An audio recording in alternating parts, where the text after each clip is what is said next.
د ویډیو لیدونکو او اوریدونکو السلام علیکم ورحمت الله وبرکاتو. په دې هیله چې روغ او جوړ به یاست.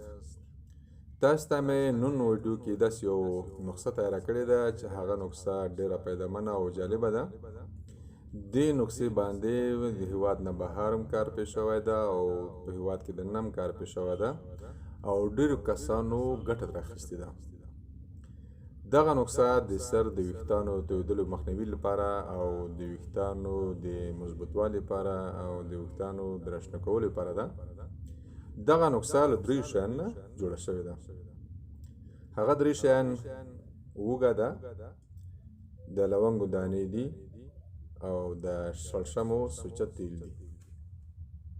طریقه یې دا رقم ده چې د شړشمو سوچه تیل به نیم لیتر وي، 3 غوټۍ به د اوږې او 40 دانې به د لونګ وي. دا به په شړشمو تیل کې دومره وخوټوي لکه څنګه چې پیاز په غوړیو کې سره کېږي. چې کله د سره کړل بعد لیغنه انتظار ورته وکړه چې یخ شي، او چې یخ شي د اوږه او لونګو دانې ونه صفا کړه، که څه کې پاتې شي فرق نه کړي. او بیا به هره شپه تر 2 ورځو پورې دې نه کار اخلي. د شپې به سر ویښتان په غوړوي او سهار به مینځي. دا نسخه باید تر 2 ورځو پورې هر یو انسان استعمال کړي تر څو یې په فایده او په ګټه پوه شي.